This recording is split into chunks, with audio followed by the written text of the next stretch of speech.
All right, greetings, family, and welcome to Healing for the Culture podcast. I am your host, Ivory Shields, and this is where we have uncomfortable conversations and teach you the tools that you did not learn in school. Welcome to our episode today. I am super duper excited for my guest today. This young man is quite an anomaly, in my opinion. Love what he's doing, and we cannot wait to have this conversation. I can't wait to introduce y'all to him. This brother, young man studying psychology at Brenau University. Just very wise beyond his years.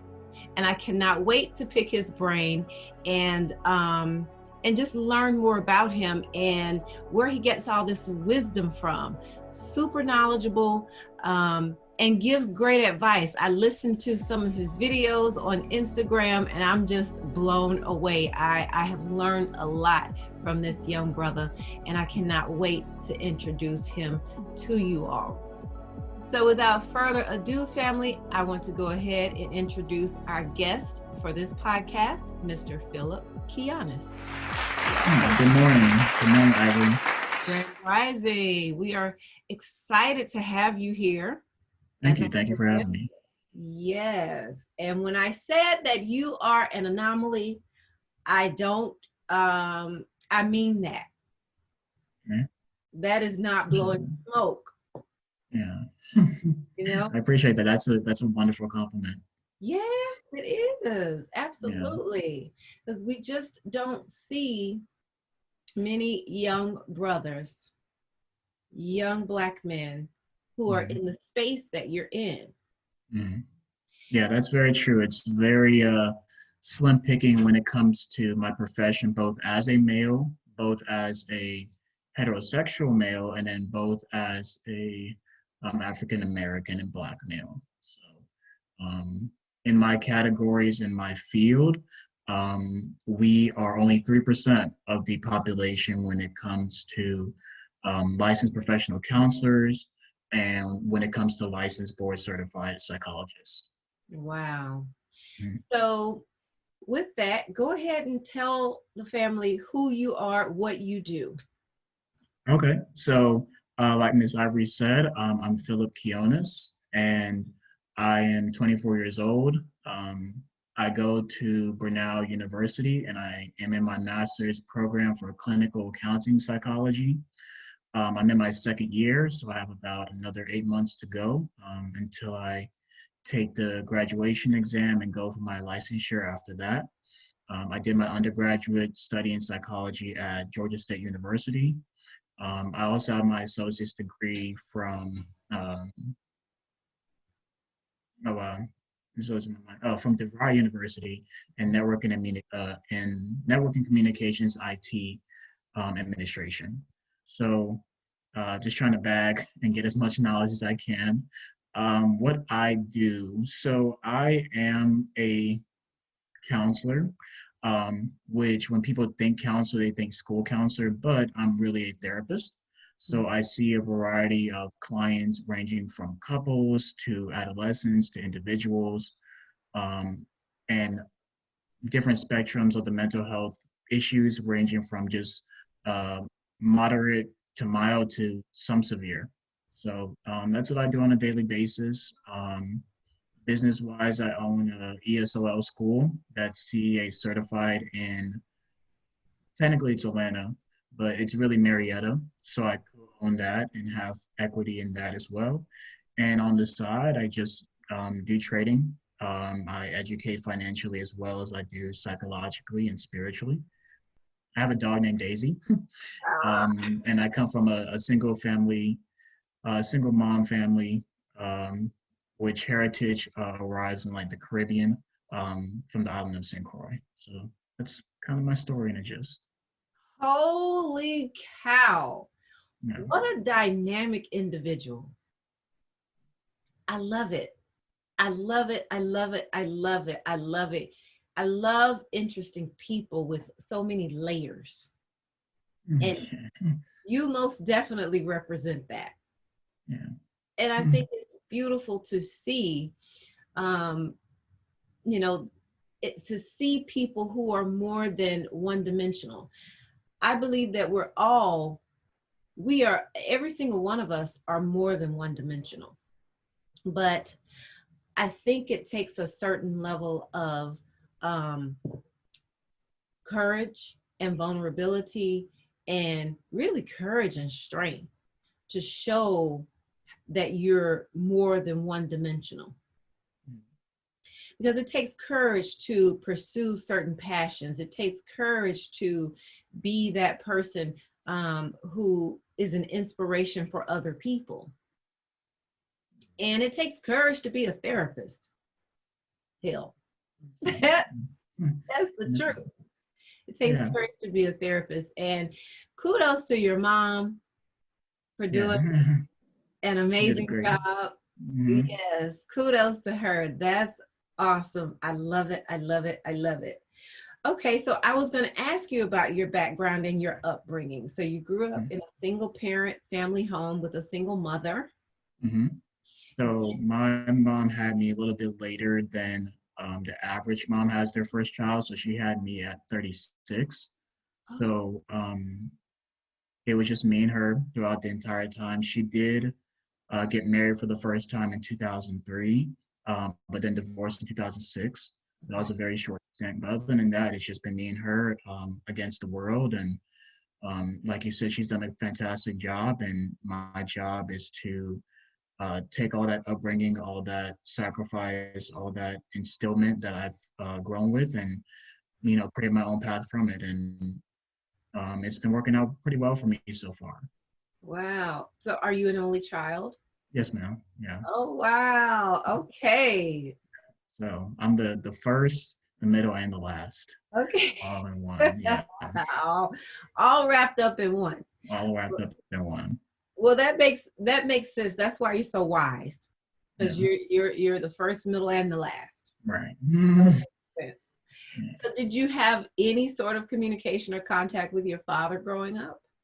No, I didn't. No, I didn't. But it wasn't something that my mom never withheld from me. She never had any type of animosity or type of malicious intent to sever that relationship if that was something that I wished to happen. She always gave me the opportunity, if you want to talk to him, do you want to call? And I just didn't have the instincts to do it. It wasn't like it was an internal battle. It wasn't trying to be, how can I say, strong-headed, arrogant about the situation. It was just, I just didn't feel like contacting him. And still to this day, she has his number. And if I wanted to have that relationship, I could. But it's just a person at this point. I don't think about it. It's never been an issue. I never asked what my dad was. I never asked why mom, you don't have a boyfriend, or, never had to do that. So I got lucky with that, I guess, because I know for some single Black men or only child Black men, they go through that phase. And some of them want that more than others, but I just really didn't. Wow. I think, and I want to ask you your thoughts on this. What do you think, because your mom was very careful about not painting your father in this negative light, and she was careful to, keep a positive outlook, or what's the word I'm looking for here? Just not speaking ill of him. Do you think that had a lot to do with you just kind of feeling the way you feel right now, where it's like you don't have this burning desire to reach out to him? You feel you feel whole or at peace because of that? Do you think that had something to do with it? I think so. If I were to can I speak to the psychological part about that a little bit as well? Absolutely. Yeah. So what some of the issues that I see when it comes to single moms and their children, especially Black children, is that because they speak ill of the biological father, um, it creates this type of negative picture. And what happens is that unconsciously the moms, when they want that man and they want that romantic connection and they can't have it, all that fear, all that anger, all that repulsiveness, all that maliciousness sometimes can be projected onto the child. And most moms probably aren't conscious of that because they think it's maybe casual conversation. They think that, oh, your dad isn't this, or your dad didn't pay that, or he's deadbeat. And um, when you start to hear that, it's a lot of projection onto the child. And so I guess for me, I didn't get that type of projection or that type of viewpoint from my mom. So I guess to tie back into the question, I would say yes, that's probably why I'm more at peace with it or I understand it better because it doesn't necessarily say that my mom is healed from that relationship or what she felt about those different situations. Doesn't mean that. What it means is that it was protecting me from not hearing about it. So she wanted to fight her own battle. She didn't bring me along with that fight, which I think was a good intent for a good mom to protect her child from having, you know, some of those psychological or just life issues for not having a man in his life. Wow. I think you're spot on with that. And to your point, how when parents speak ill of another parent, you are definitely projecting that onto your child, and your child is internalizing that. You know, we're sponges when we're children, and because we are a product, you know, we come from our parents. And so and we're very impressionable. So it's easy for us to just go ahead and internalize that, oh, because my father is this, all these negative things that the mom is saying, and vice versa. If the father is saying all these negative things about the mother and the child comes from that mother, child comes from that father, it's easy for us to just absorb that and feel like, oh, well, then that must be us as well. So I think you hit the nail on the head with that, just from an outside perspective and probably from your own experience. Yeah, And absolutely. And it could be subtle things too. It's not always have directly talk to the mom. It's sometimes the responses to not just the biological father, but sometimes men in general. Like sometimes I'll be walking in Piedmont Park and a dad will try to do something and the mom would be like, don't do that. hmm, And what you don't realize is that even the way you're responding, even if you have the relationship with that man, the kid is internalizing that yeah, because now they're absorbing that. They're saying, oh, this is how people are supposed to act. This is how um, men get treated. This is how women get angry at men. This is normal. right. Um, and sometimes that doesn't help in how that relationship can suffice for the moment because they're a child, but all that stuff definitely starts to come up when you hit different development stages and definitely your adult life. So now you're sitting there saying, oh, like, why do I have so much issues with this? Why do I have a hard time connecting with men or with women? And those small things start to add up, besides just the big things somebody may say. But it all matters: tone, the words you use, your body language, you know, your facial expressions. Hmm. Kids notice that way more than we give them credit for. We really do. Absolutely. Yeah, those little small microaggressions and little micro traumas. Yeah. And that's so spot on. You're absolutely right. And I think it's important for us, you know, that's why I'm glad we're having this conversation. This is why I like to have these conversations. And I like to have the conversations more specifically about the person I'm talking to, you Mhm. know, because I just believe that everything that we go through, our own journeys and our own experiences, is what connects with other people, is what resonates with other people. Like we can tell people what to do all day long, but I think that there's so much value, and I think that people are so much more receptive to hearing our journeys and what we went through and how we got through it and how we are getting through it. This is one thing for you, you know, to tell somebody to do something or how to do something, but you may not necessarily be doing it yourself. And Right. that's real. And that's happening a lot in social media. And Right. so I think that there's just so much more value in sharing our own stories and our own personal experiences and how we got through it, or how we're still going through it. And so I appreciate you sharing that with us Yeah, about absolutely. your experience. Yeah.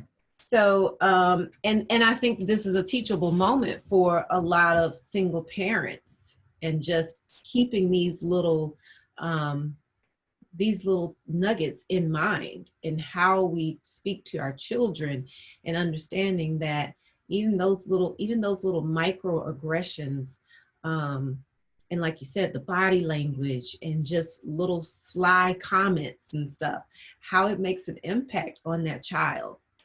So just being mindful not to do that, and really dealing with your own stuff. That's kind of the bigger picture here. Yeah. So how did you get into psychology? Like, where did that come from? So I kind of just ended up here, to be honest. My story isn't as straightforward as some other students or some other people who knew exactly what they wanted to be in life. So for me, um, I've had, I've always been an athlete, my entire life. So I played basketball and baseball.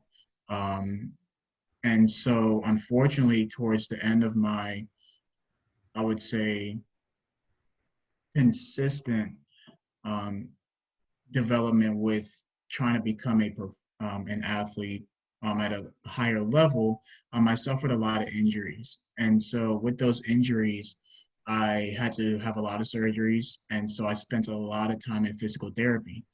And so I started to have a liking for physical therapy in the body and how it responds to things. And um, because it involves sports, it involves math, it involves science, which those are my, those are things that I like. So I thought going into undergrad that I wanted to be a physical therapist. And so I realized very quickly that I wasn't good in biology. And so I switched it to something totally different, but on the same spectrum, which was sports management. Unfortunately, I didn't get into the major for sports management, but I've already been in college for 2 years.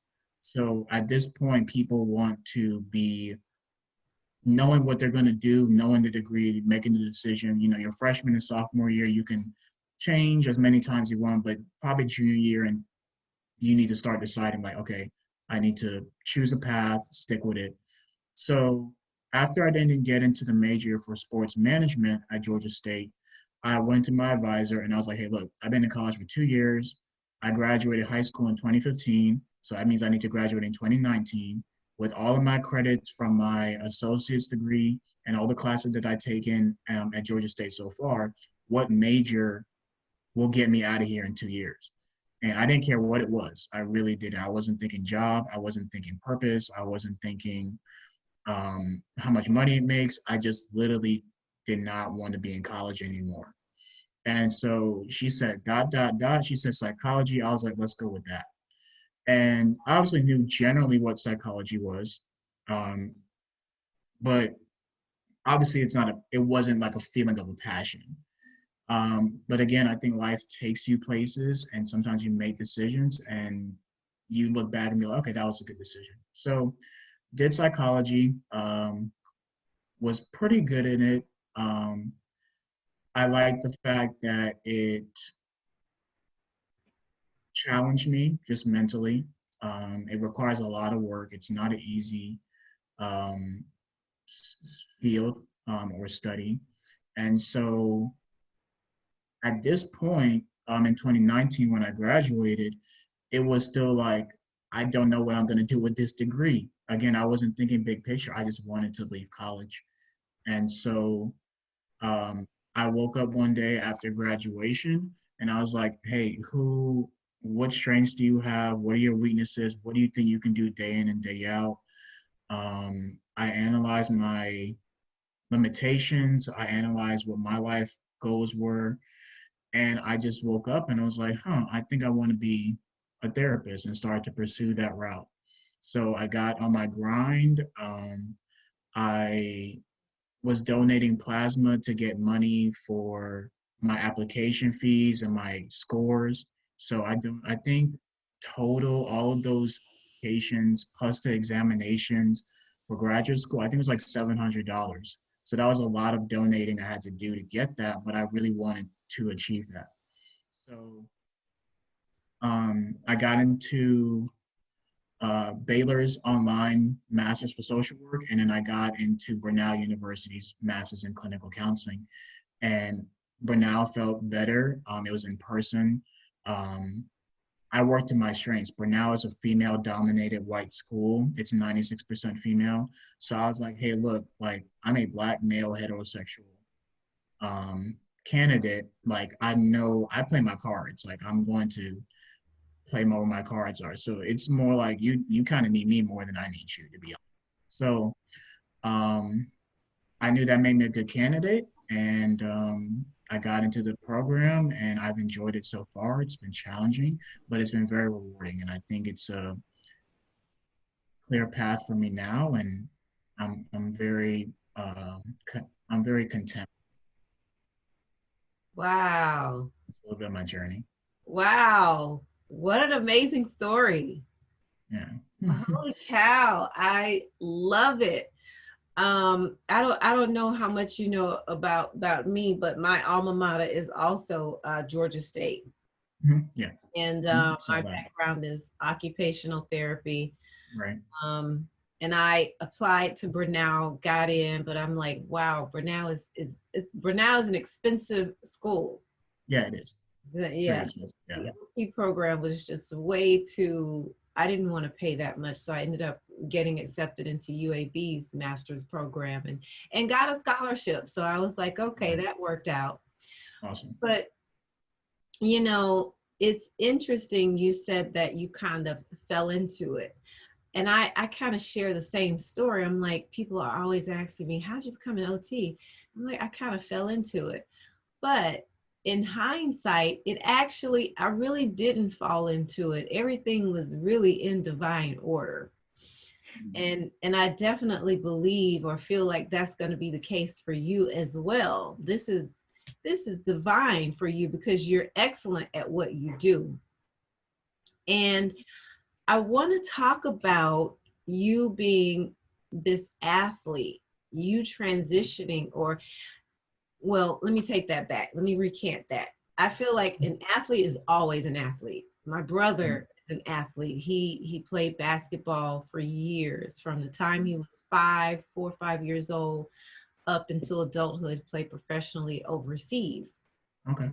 And so um, you all are always athletes, Mhm. and so I just want to talk about what that experience was like, because I know you said you had injuries. Same thing with my brother, and having to or find your new identity, because I think that that's a big space for athletes, especially young Black men, Mhm. trying to rediscover or find another part of themselves, because they kind of see themselves as this athlete, this one-dimensional person, just an athlete, from the time they're kids until early adulthood.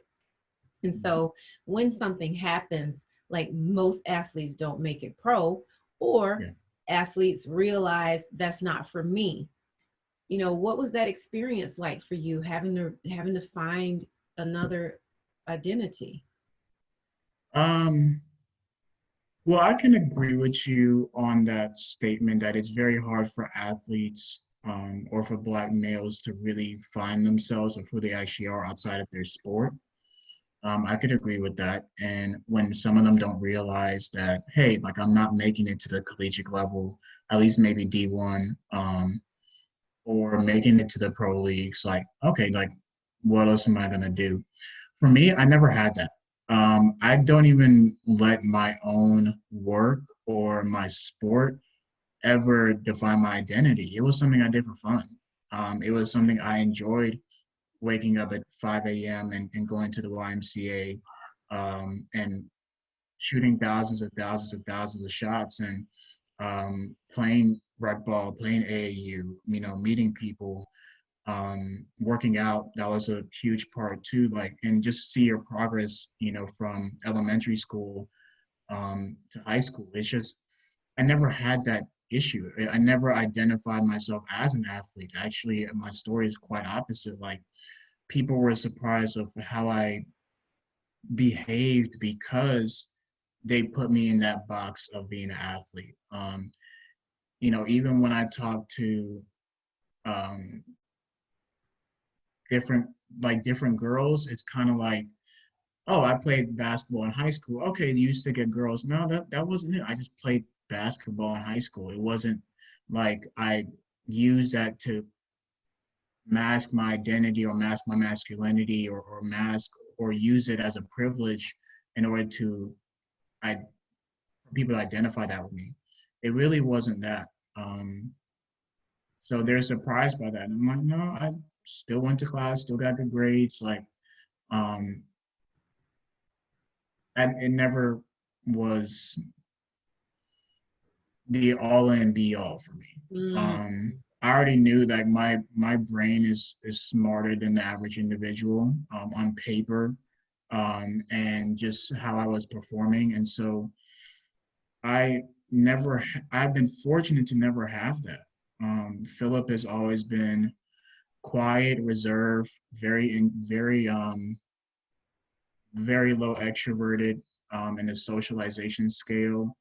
Um, Old soul, like very not really good socially, like that's the type of person who I am, and I accepted that, and it didn't change when I stepped on the basketball court. It's like, you have to play the game, and after the game, you still got to be a person. So I've been fortunate enough I didn't have that, but I would advise people that you're more than your sport, you're more than your career, you're more than the job that you have. And what happens is that I think if you label yourself, there's a higher expectation for yourself that you think may be positive, but at the same time, when it comes crashing or it doesn't work out, it's more impactful. So I say,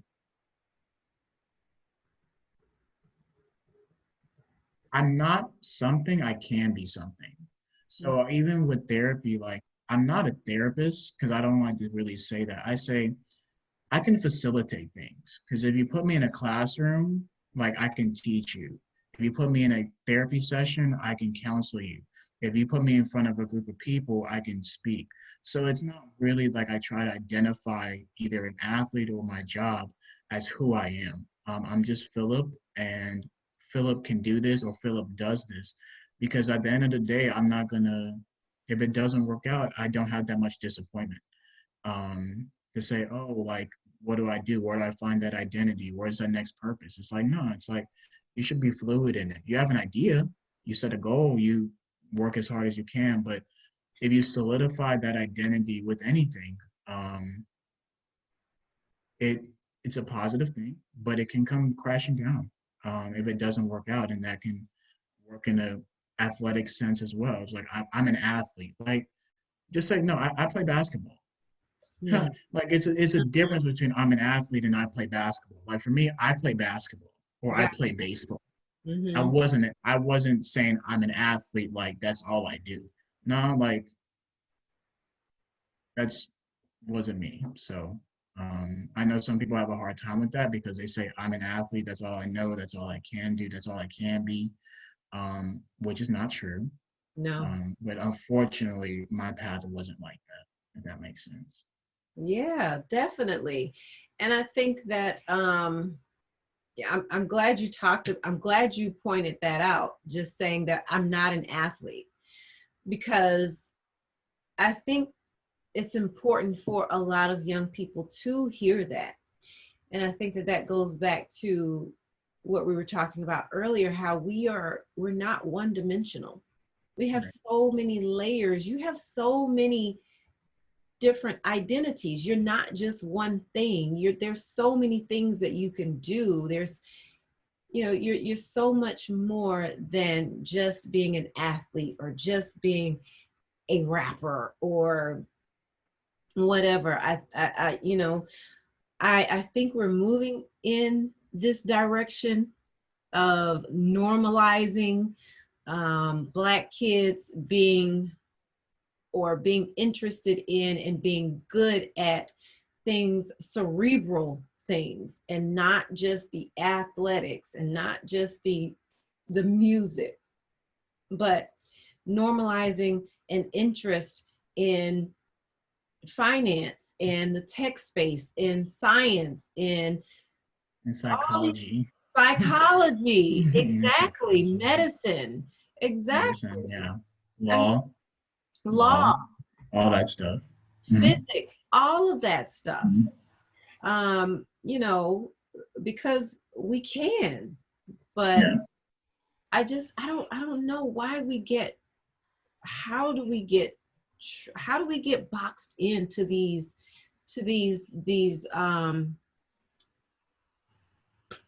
dang it, I'm all my words are escaping me this No, morning. it's okay. How do we get boxed into these common um athlete, music? Well, you don't see it. You don't see it. I think socialization is a huge part of a psychological makeup. Who we are mentally, how we behave, our um, habits, how we respond to things. So you don't see it. And so that's why it's kind of like you can't blame somebody for something they don't know about. Or you can't blame somebody for only seeing this type of behavior.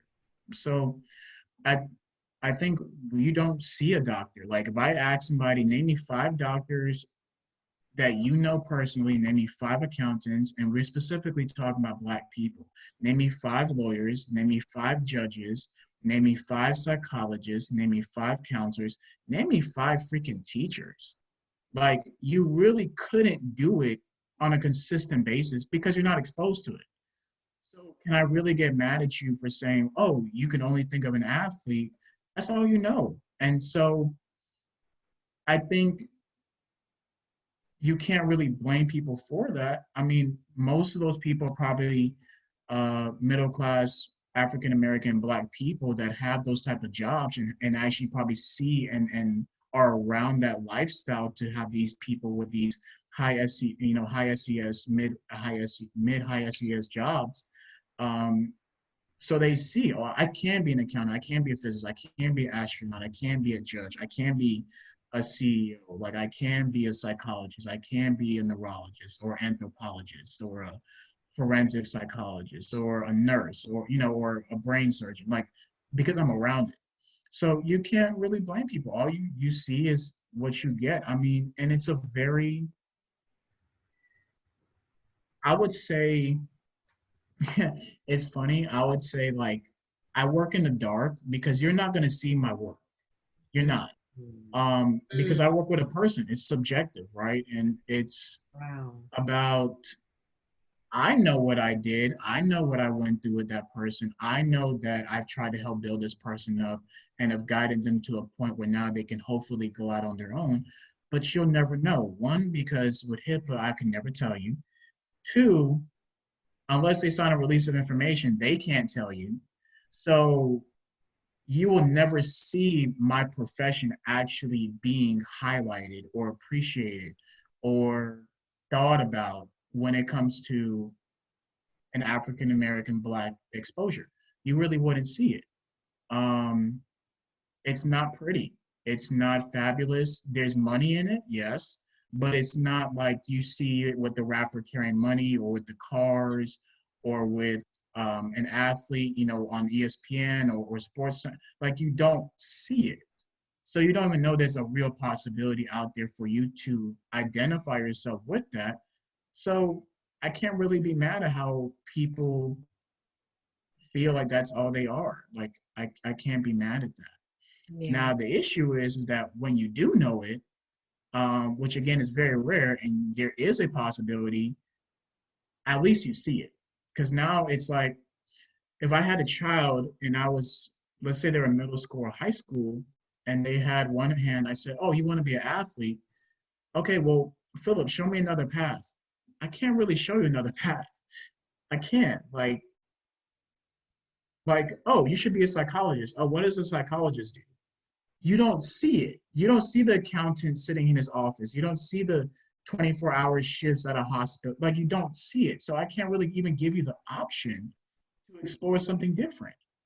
Right. Oh, how much money do they make? Okay, well, they make six figures, which to most people isn't a lot of money Right. because they see an athlete with millions of dollars. So, or a rapper or entrepreneur with millions of dollars. But that's very rare. So I can't really be mad at them about that. And I can see why it's so hard for them to make that transition when that thing they identified with or all they known doesn't work out for Yeah, those are excellent points. Exposure, I think, is the biggest barrier here. That's the biggest thing, the exposure piece of it. And for me, I just look at it from a very bird's eye view, and I think that it has to be strategically designed that these rappers and the athletes are the ones who are kind of like put in front of everybody, like force fed on us. And psychologists, Black astronauts, and all these other spaces are not. them. I can't help but think that that is by design. You know, um, that's just the way my brain works and the way that I think, because all of these other professions that we have talked about are equally important, Right? you know? They run the world more than you think they do. Yes. Because athletes don't have power, lawmakers do, Yep. Yes. lobbyists do, your representatives do. You're not healthy, where do the athletes go? They go to the doctors. You need to pay your taxes, you go to the accountant. So Exactly. it's a lot more power. But again, we work in the dark. Um, Dark. and we're not highlighted as much. But if you really think about it, like there's a lot more power in it. It's just not highlighted. It's not celebrated. It's not as valued as the um, socialized, I guess you would say, almost like the beauty of it. It's not. Whether it's on a professional level, whether it's on a personal level, um, it's not. So I can agree with you. It's a little bit by design. And it's interesting. I love that you said we work in the dark. I think Mhm. that is, and there's power in darkness. Mhm. There's Yeah. power in darkness. That's for me. I'm a metaphysical practitioner, and the darkness, which is what I reference as spirit, universe, God. That's where the power is. So it's interesting that you say that. I'll have to start using that one. I love that. Yeah. So what's next for you? I mean, are there what I'm excited to see you and your journey and what you have, what you do. Like, are you Mhm. going to be an advocate? Like, are you going to be out there? I know you're in the dark, but Mhm. I can just see you. Let me not project onto you, but man, what's next for you? I think that's a great question. Um, I have so many opportunities to do pretty much anything I want. um, Absolutely. I was thinking about going to get my doctorate after this, Mhm. um, my doctorate in psychology, and thinking that may be a path. But really, what I want to do is one day have my own company that supervises different clinicians. And so people, especially people in lower SES and Black people, can find a good counselor and a good therapist. I think I would say one of my talents that I'm still learning to cherish and love and value is discernment. And with that discernment, I know that I may not be the one directly having the session with somebody, but I can find the people who can do it and making sure that I can get as much people. I think one of my goals is to say, we have the money part because that's what makes a successful business. At the same time, we have a retention rate of over 75%, or we have satisfaction amongst our clients as around a 4 to a 5 star, or um, we can have a statistical analysis that says 88% of people that come the first time find the therapist and stick with the therapist that they first meet. Okay. I was just actually just talking to this girl when we were at one of my friends' birthday celebrations, and she said I had to go through 14 different therapists to find my therapist, and I think that's kind of sad. Um, and she was Black. I think that was kind of sad to hear because I'm like, wow. Well, one, she was obviously really determined. Like 14 That's different fine. people Yeah. with time schedules.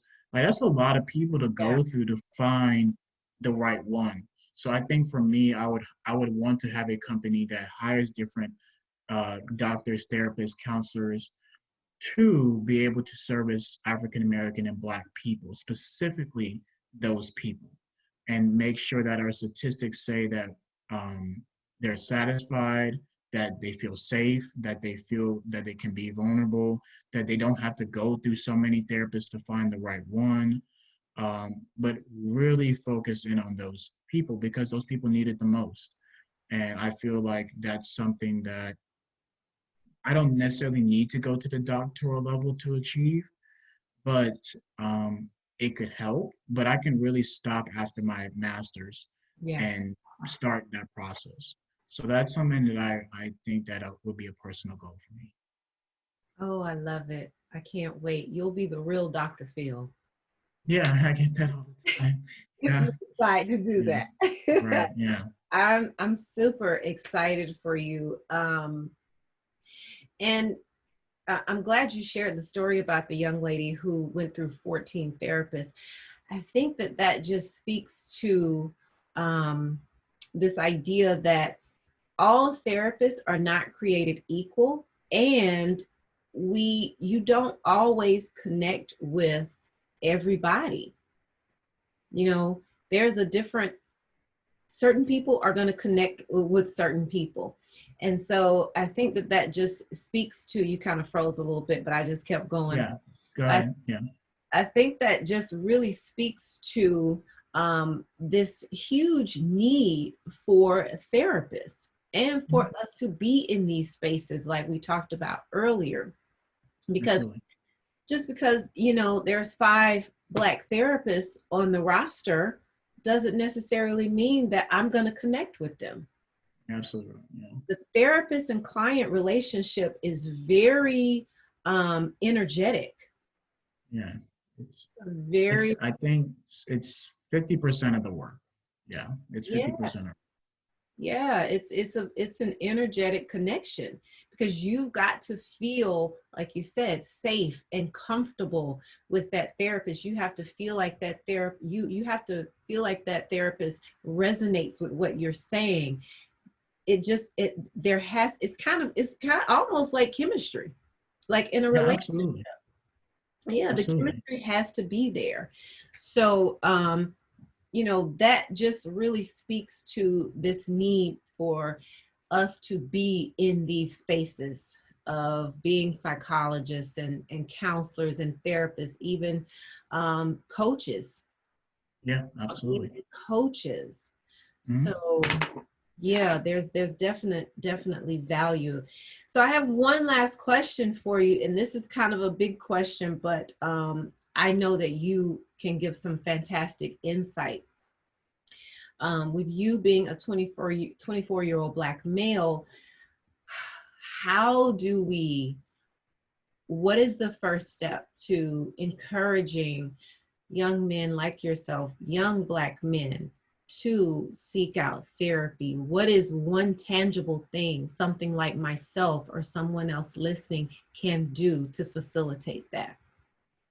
You have one life to live, and you can go through it the way that you are and be satisfied with it if your circumstances make you content and make you feel content. Or you can ask yourself, is there something that I can actually improve of myself so that way I can enjoy my life a little bit more? Mm. Um, and that can be something that you find of value. That can be you as an individual. That can be you wanting a better relationship with your family, a better relationship with your friends, a better career, finding and maintaining a healthy romantic relationship. Um, it can be a spiritual relationship if you believe in religion. So, what do you value? And ask yourself, can this be better? And it can always be better. You don't need to necessarily go to a therapist every single week to do that. But if you sit there and say, wow, like, I don't like this. Okay, how do I change what I'm doing so that I do like it or that it can become better? That's what I would start with. I think there's a stereotype of what therapists really do, but they're just people that have experienced and have been taught and trained to recognize, assess, and treat a variety of life issues, mental issues, relationship issues. So all those aspects that you ask of yourself, there's somebody that is been trained and educated on how to help improve that. Um, so I would just say, just ask yourself the question of like, can my life be better? And the answer is always, so just how? Um, you don't have to be have severe mental health illnesses. It can be like, hey, I need facilitation on making a decision for my business. Cool. That's career counseling. Oh, I'm not getting along with my spouse. Okay, that's relationship counseling. Um, I just have been through different type of traumas and things of that nature. Okay, that's individual counseling. Um, hey, me and my friends get drunk all the time, and I think we have a problem. Well, that's group counseling. So there's so many aspects that you can work with in your life, but you just have to ask yourself, can I have a better life?